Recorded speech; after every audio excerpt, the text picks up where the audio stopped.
You're watching Coin 6 News with Todd Unger and Mia Villanueva. Watching out for you. Today marks 10 years since the Umpqua Community College shooting in Roseburg, a tragedy that shook Oregon to its core. Investigators say a gunman killed 8 classmates and a professor before taking his own life. And a decade later, the grief still lingers, and so does the resolve to never forget. Anthony was actually there that day. He's here in the studio with us. And we still have a lot of pain down there. Still so much pain. What really started as an unspeakable loss has become something that people don't really even want to talk about even 10 years later. We lined up several interviews for this anniversary, but even 10 years later, the wounds are still too raw for so many people. I was there, as we mentioned, at the fairgrounds where families waited, hoped, and prayed to be reunited with their loved ones. Some were, but for the Umpqua 9, they never made it home. UCC, this is going to be the Snyder Hall. 10 years ago, a 911 call shattered the quiet of a Thursday morning in Roseburg at Umpqua Community College. There's been another mass shooting in America, this time in a community college in Oregon. 10 minutes of terror, from the first 911 call at 10:38 to the gunman down at 10:48. The key is to get people triaged, treated, and transported. Rob Bullock was a deputy fire chief then. 10 years later, now the head of Central Douglas Fire and Rescue, the memories remain painfully close. It never happens in your town. And so it was one of those things that I think it shook everybody to the core, and it's hard to relive. In a town where everyone knows everyone, these 9 are more than victims. They were neighbors, classmates, parents, and friends. In a strange twist of fate, Chief Bullock was training across the country, missing the shooting by just 1 day. But he didn't have to be in the line of fire to feel the impact. His son, a paramedic turned firefighter, was among the first on scene, and a fellow firefighter from his own department lost his son. Justin Anspaugh lost his son, Trevin Taylor Anspaugh, on that day. 20-year-old Trevin Anspaugh was training to follow in his father's footsteps, working to become a firefighter himself.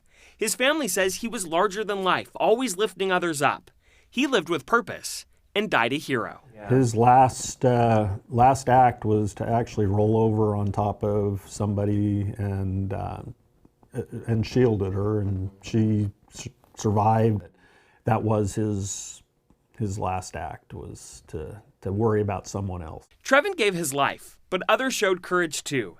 Chief Bullock credits first responders who broke protocol, rushing in before police finished clearing the scene. Typically, EMS and fire crews wait while officers secure every hallway and room. This time, they didn't, and he says that bold move made all the difference. It didn't necessarily go by the book, but because it didn't, there were lives saved. In the 10 years since that day, the fire department has evolved.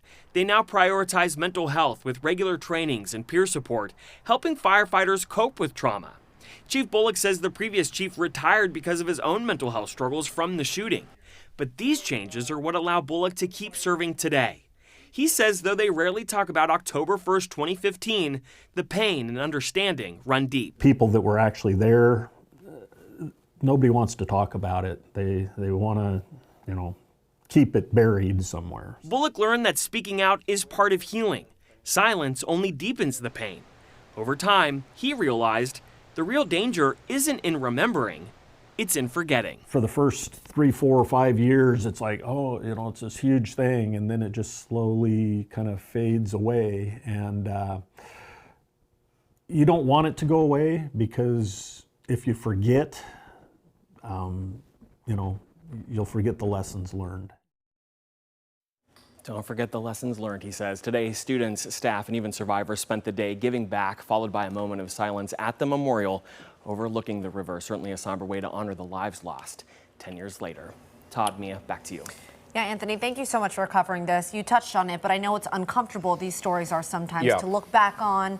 But the Umpqua 9, they still deserve our attention, and hopefully it incentivizes people to take action so something like this doesn't happen again. And that's exactly why the fire chief wanted to speak with us. He really wanted to get the message out and remember those victims. Yeah, and those brave EMS crews who went in ahead of some of the other police, it's really kind of incredible. Truly heroes. Great work. All right, thank you, Anthony.